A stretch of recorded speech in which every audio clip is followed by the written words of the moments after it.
안녕하세요. 올해 10월에 결혼식을 앞두고 있는 29살 여자입니다. 결혼을 약속한 남자친구와는 대학 졸업을 앞둔 시점에 취직 준비를 하면서 알게 되었어요.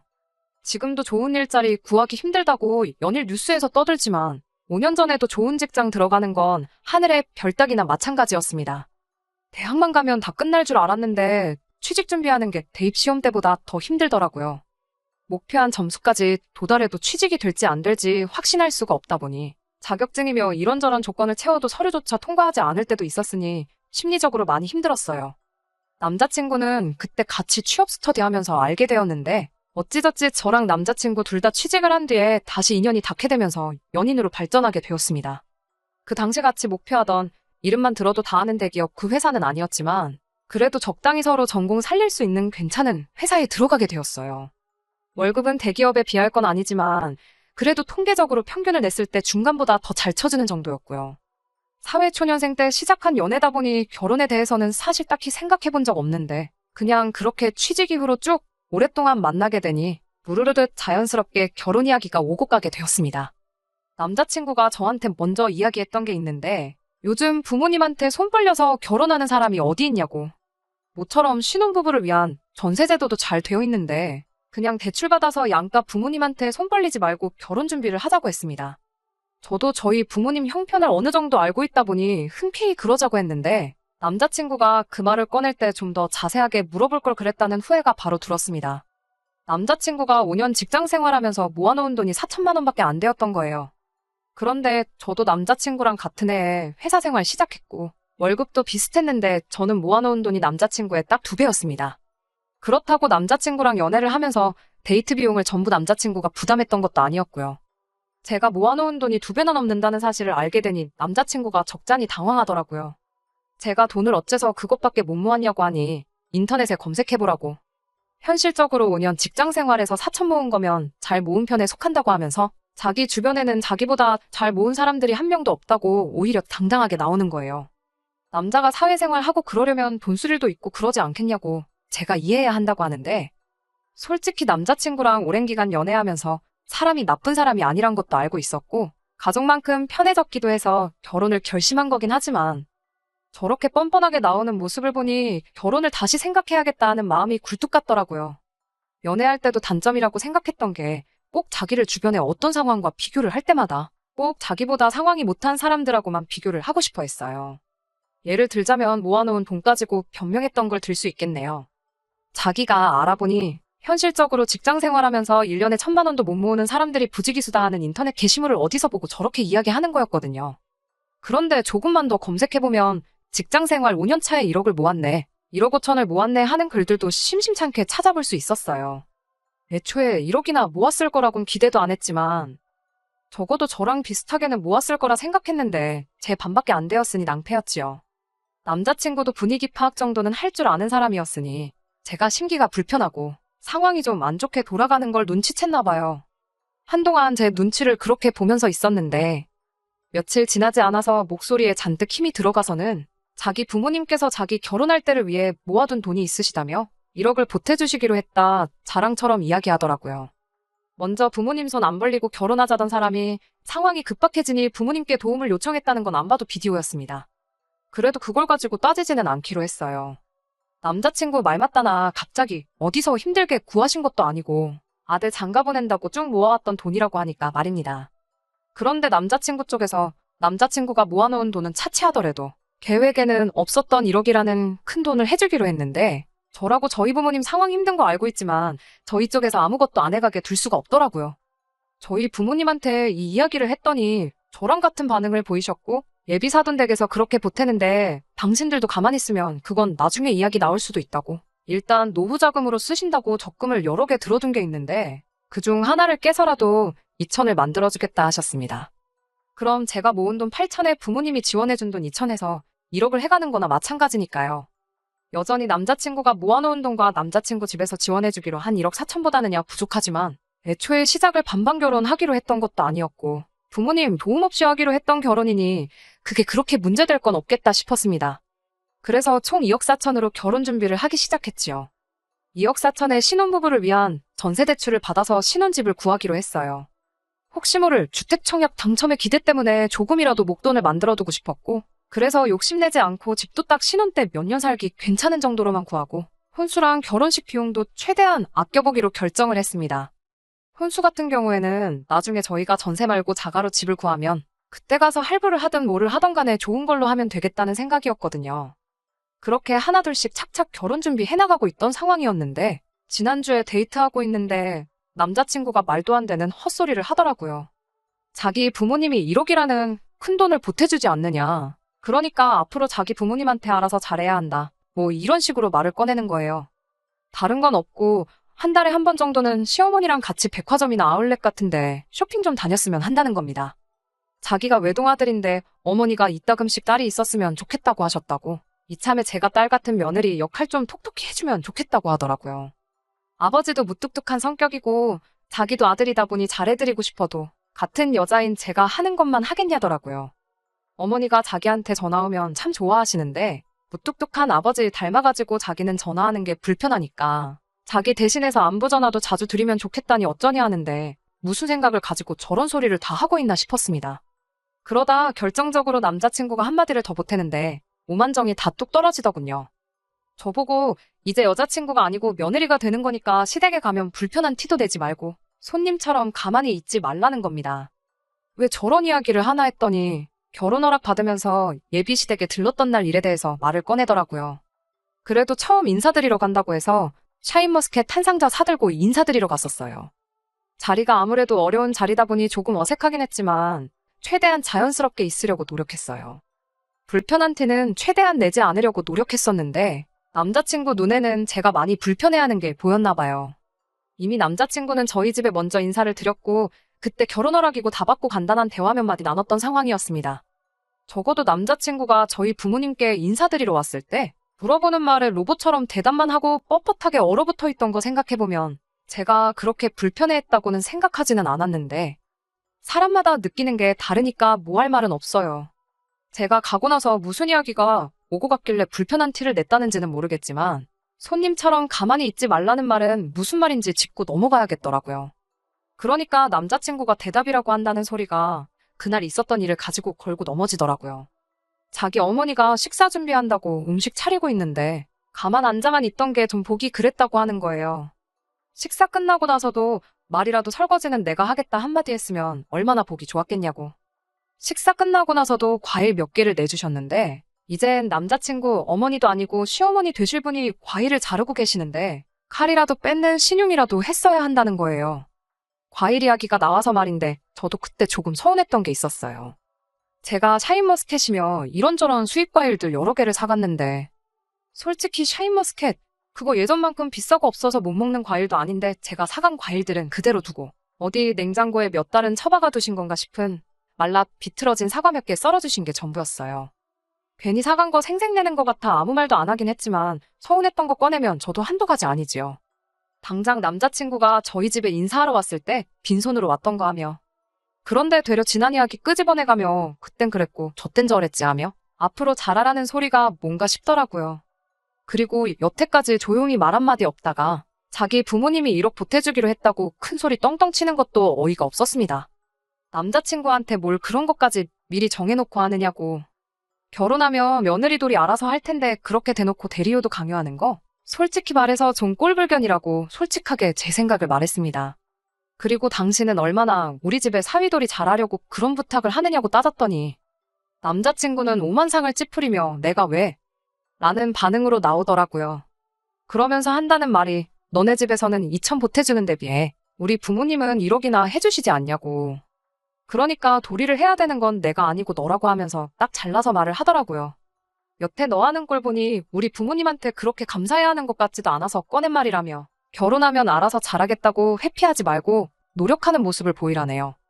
결국 남자친구와는 그날 더 말이 통하지 않아서 그렇게 결론도 내지 못한 채 집에 돌아왔습니다. 원래는 퇴근하면 평일에도 가끔씩 만나서 결혼 준비한다고 만나 사소한 이야기 나누고 겸사겸사 데이트도 하고 돌아왔는데 오늘까지도 그냥 일 핑계 대면서 자리를 피하고 있어요.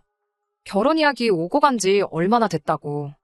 차라리 사소한 걸로 자존심 싸움하는 거였다면 차라리 제가 아무 말도 안 했겠는데 시작부터 이런 역대급 대리효도 이야기를 꺼낼 줄은 몰랐습니다. 막말로 말이 남자친구 부모님이 1억을 해준다는 거지. 엄밀히 따지고 보면 저희 집보다 4천만 원 더 해오는 거거든요. 그걸 바꿔서 말하면 애초에 양가 부모님 지원 없었으면 남자친구가 저보다 4천만 원 덜 해오는 상황이었고요. 지금도 이러는데 만약에 저희 부모님이 2천만 원도 안 해주신다 했으면 얼마나 그걸 가지고 큰 소리를 떵떵 쳤을지 싶어요. 4천 차이에 이 정도인데 그게 6천만 원이었으면 조선시대 때 마냥 시부모님 상 차려드리고 저는 뭐 부엌 구석에 상 펴놓고 혼자 찬밥을 먹으라고 하고도 남았겠다 하는 생각도 들고요. 솔직히 결혼이고 뭐고 그냥 다 때려치고 싶은 심정입니다. 안녕하세요. 돈 얼마 더 해온다고 역대급 대리효도 강요하는 남자친구 때문에 사연을 보냈던 쓰니입니다. 댓글로 조언 남겨주신 분들께도 너무 감사드립니다. 남자친구와는 사연 올린 이후로 2주 동안 바쁘다는 이유로 안 만났어요. 주말에는 친구들하고 예전에 정해놓은 선약이 있다고 핑계대고 자리를 피했고요. 평소 같으면 회사 나가는 평일이라 할지라도 일주일에 2-번 정도는 남자친구랑 데이트를 하고 집에 들어오던 저였으니 칼퇴하고 와서는 집에서 한숨만 땅이 꺼져라 쉬고 있는 저를 보고 저희 어머니께서 뭔가 낌새를 눈치채셨던 것 같아요. 무슨 일이 있었는지 물어보시길래 남자친구와 있던 일을 다 이야기해줬더니 어머니가 대수롭지 않은 듯 그게 뭔 고민이냐고 하면서 언제 날 잡아서 남자친구나 한번 다시 집에 데려오라고 하시더라고요. 저는 파혼을 해야 하나 말아야 하나 고민하고 있었는데 별일 아니라고 하시면서 집에 데리고 오라 하시니 솔직히 이해가 되지 않았습니다. 어머니도 옛날 분이시니 남자친구가 틀린 소리 하는 게 아니라고 생각하시나? 하는 생각까지 들었어요. 그 주말이 돼가지고 남자친구 보고 저희 부모님이 한번 보자시니 오라고 했어요. 2주 동안 제가 만나는 거 피하는 게 티가 날 정도로 행동했으면 어느 정도 눈치를 챘으면 좋으련만 자기가 불리한 상황에서는 그렇게 눈치가 빠르더니 아직도 기고만장해 있던 남자친구는 장인 장모님이 사위를 벌써부터 오라가라 하신다고 짜증 섞인 말투로 농담을 다 하더라고요. 집단에는 농담이라고 능청스럽게 말하긴 했지만 그 말 한마디에서부터 이미 남자친구가 평소에 어떻게 생각하고 있는지 잘 말해주는 거라 생각했습니다.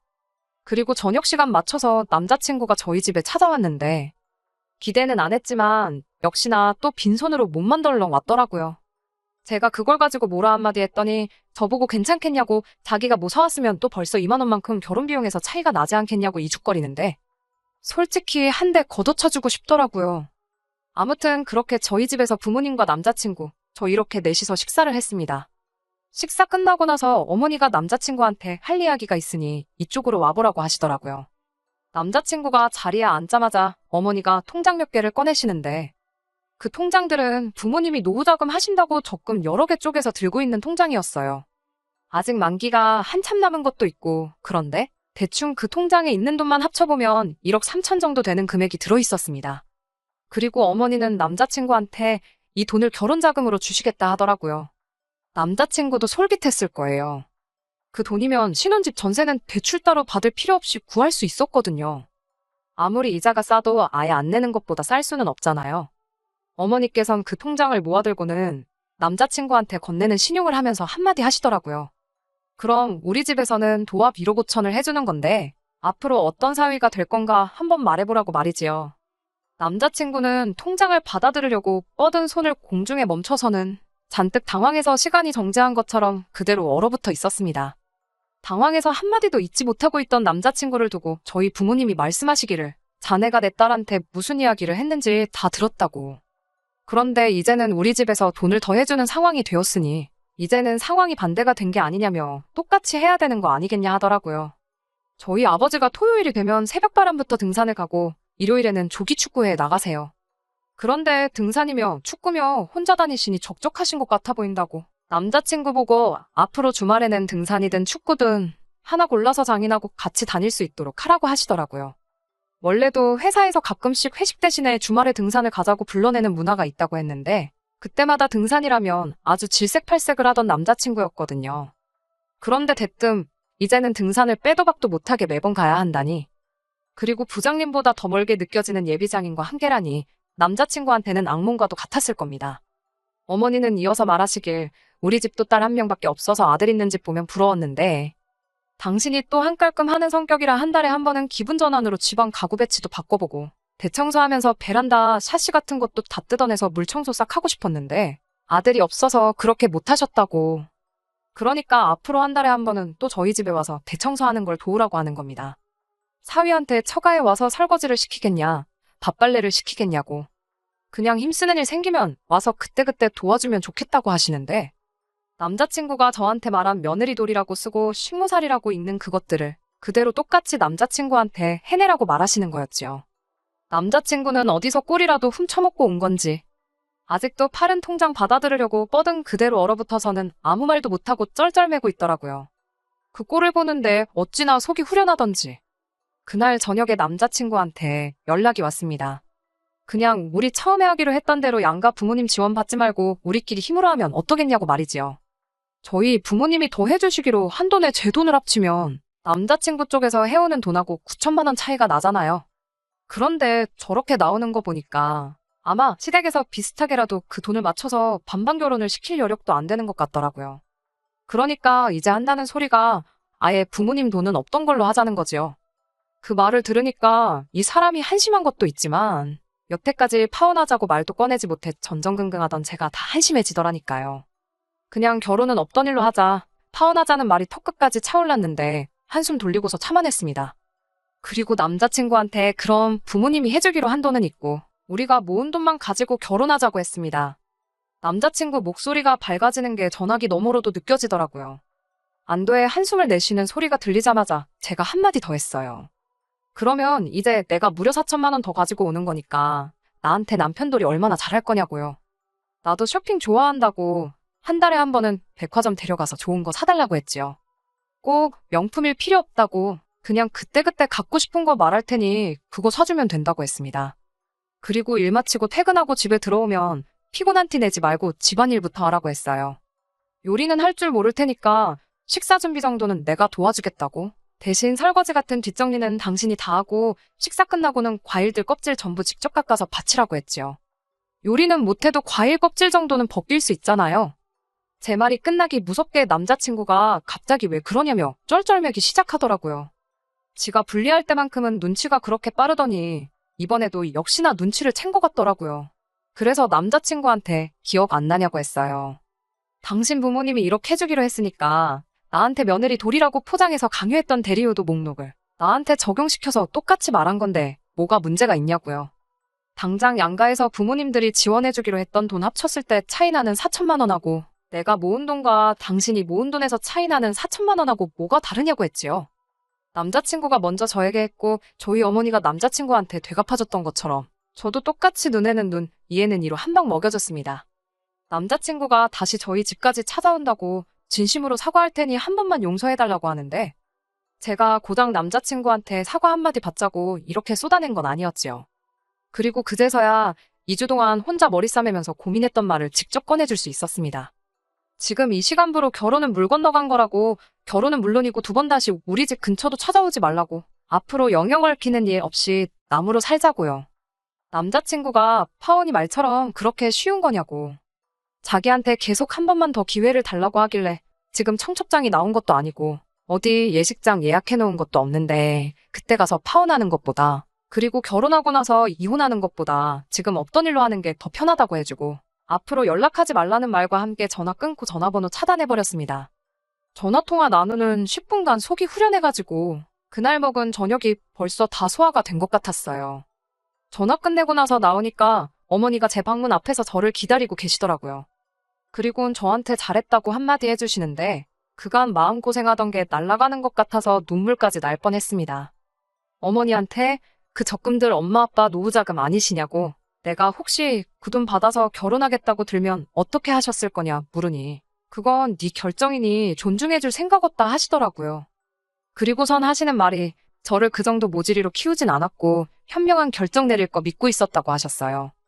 남자친구랑 저를 오랫동안 같이 지켜봐왔던 지인들이 있는데 걔 중에 몇 명은 저희 어머니가 그래도 너무하신 것 같다고 말하는 사람이 몇 명 있었는데 저는 결코 그렇게 생각하지 않습니다. 그깟 돈 1억 받고 평생 식모살이 비슷하게 할 뻔한 거 구해주신 거나 마찬가지인데 왜들 그렇게 생각하나 모르겠네요. 아무튼 이렇게 파혼하게 되긴 했지만 제 나이가 그렇게 늦은 것도 아니고, 그리고 혹시 아나요?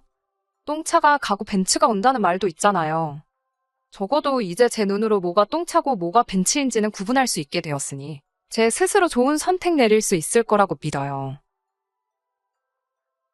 끝까지 들어주셔서 감사합니다. 오늘의 사연은 여기까지입니다. 구독과 좋아요, 알람 설정 부탁드리고 더 좋은 사연으로 다시 찾아뵙겠습니다. 감사합니다.